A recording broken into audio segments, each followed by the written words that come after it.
మోడీ చేయాల్సింది ఒకటే. చాలా మార్పులు చేశాడు ఆయన. అసలు అయినటువంటి అంశం చేయాల్సింది. ఎందుకంటే ఇదివరకటి రోజుల్లో రాజీవ్ గాంధీని చెప్పాడు, ₹100 కేంద్రం నుంచి పంపించామంటే లబ్ధిదారికి ₹10 వెళ్తుందని.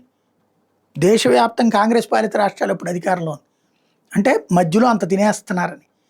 మనకిప్పుడు పెన్షన్, వృద్ధులకి పెన్షన్ కేంద్ర ప్రభుత్వం ఇస్తుంది కొంత.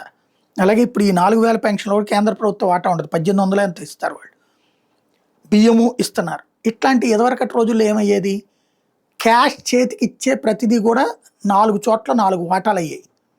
ఇప్పుడు DBT, direct beneficiary transfer, Ayushman Bharat హాస్పిటల్కి చేస్తారు, ట్రీట్మెంట్ ఇవ్వాలి. రేషన్ బియ్యం ఇంటికి వచ్చేస్తుంది. ఇదే ఇప్పుడంటే మన దగ్గర ఆపారనుకోండి ఇంటి దగ్గర, మళ్ళీ రేషన్ షాప్కి అన్నటువంటి. అట్లాగే మధ్యాహ్న భోజన పథకం వచ్చేటప్పటికి వాళ్ళకి వెళ్ళటమైన అవినీతికి ఇక్కడ ఆస్కారం లేకుండా చేశారు. డైరెక్ట్ బెనిఫిట్ ట్రాన్స్ఫర్స్, రైతులకు 6000, అదే కనుక చేతికి క్యాష్ ఇస్తే కనుక 4000 3000 చేతిలో పెట్టేవాళ్ళు వీళ్ళు. అలాంటి సిచ్యుయేషన్స్ నడిచేది. అంటే కరప్షన్ కంట్రోల్ చేశారు. ఎందుకు సాధ్యమైంది? అధికార యంత్రాంగ కరప్షనే అతి పెద్దదైనట్టు. ఇప్పుడు కూడా అధికార యంత్రాంగాలకి బాధ్యత లేదు, జవాబుదారీతనం లేదు.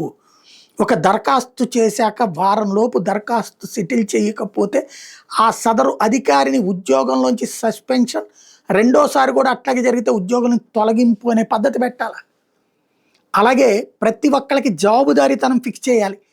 పొరపాటును కూడా ఏ ఒక్కళ్ళు ఇర్రెస్పాన్సిబుల్గా ఉండకుండా చూడాల్సిన బాధ్యత ఉంది.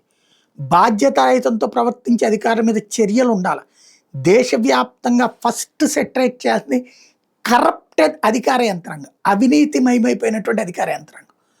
అది సరిచేయకపోతే కష్టం.